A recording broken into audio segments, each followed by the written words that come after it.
Hora de conversar com o Rodrigo Orengo. A gente estava falando fora do ar aqui, acho que todo mundo imaginava que os decretos do Lula em relação ao marco do saneamento cairiam, até porque tudo isso foi votado e pacificado no Congresso Nacional, então não seria de se imaginar que o Congresso tocaria para frente esses decretos, mas ninguém imaginava que a votação seria tão desfavorável para o governo, que o placar fosse tão desfavorável. E aparentemente o governo tomou um chacoalhão depois dessa derrota no Congresso e agora os partidos vão ser chamados às suas responsabilidades, Orengo. O próprio Lula vai se envolver nessa negociação? Bom dia para você. Muito bom dia, Megali, Sheila, Ivan, bom dia a todos. Vai sim, Megali, porque não tem jeito, tem que realmente arrumar a casa. O Congresso Nacional precisa de uma base sustentável para o governo, até pensando nas próximas votações que são mais importantes, né? A gente está falando aí da véspera da votação da regra fiscal, do novo regime fiscal sustentável, até mudaram o nome, né? Saiu o arcabouço, agora é regime fiscal sustentável, para ficar aí mais palatável, mais popular, né? Mas é prioridade do governo, é importantíssimo, né? O Brasil precisa discutir isso e precisa enfrentar lá um problema político hoje no Congresso Nacional.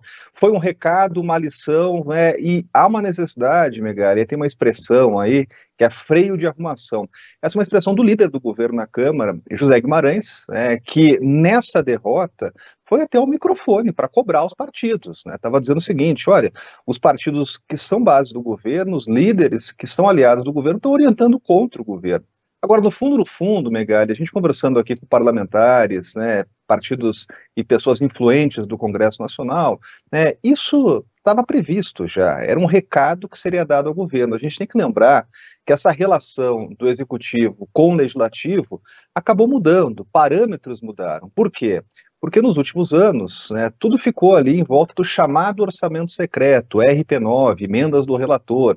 Era uma fórmula lá de liberação das emendas parlamentares que dava muito poder ao presidente da Câmara, Arthur Lira, né? O que a gente ouviu muito foi que essa relação com o Congresso foi terceirizada.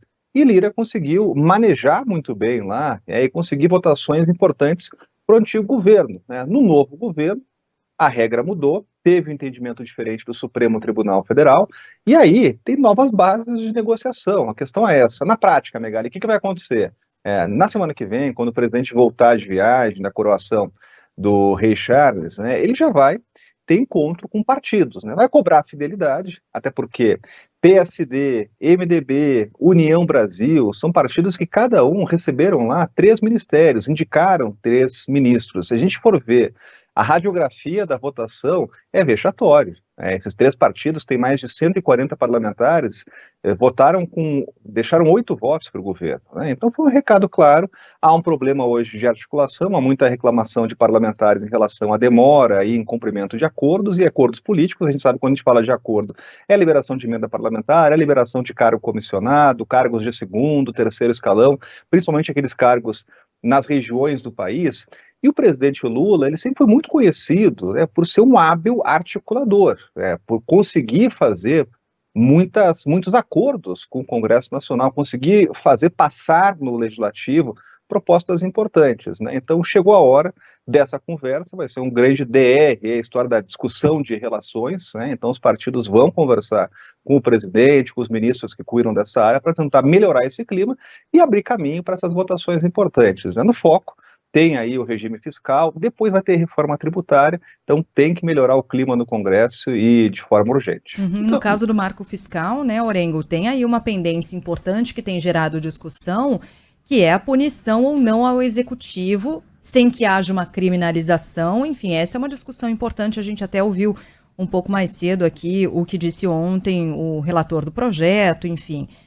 Mas há discordâncias em relação a isso. Essa é uma situação a ser apaziguada também e um desafio para o próprio presidente Lula para conseguir colocar em votação sem riscos de derrota ao projeto do marco fiscal, né? Esse é um ponto central, viu, Sheila? Você toca no ponto que está sendo discutido aqui pelos parlamentares. Ontem mesmo estava conversando com um líder lá no Senado, né, que tocava nesse assunto, né? É preciso fazer ajustes na regra encaminhada ao Congresso Nacional, discutida, né, e agora debatida pelo relator Cajado. Agora, a gente sabe, Sheila, que quando uma proposta chega ao Congresso Nacional, ela sai de forma diferente. Então, mudanças são previstas e são naturais.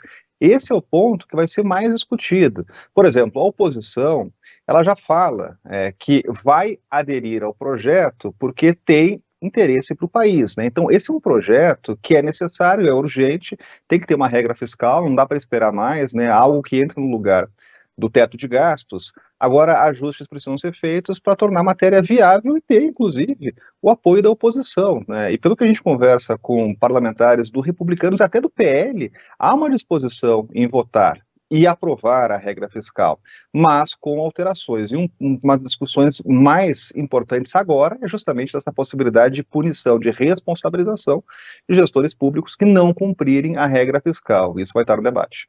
Certo. Orengo, obrigada, viu, pelas informações. Bom fim de semana para você. Até mais. Bom fim de semana, até mais.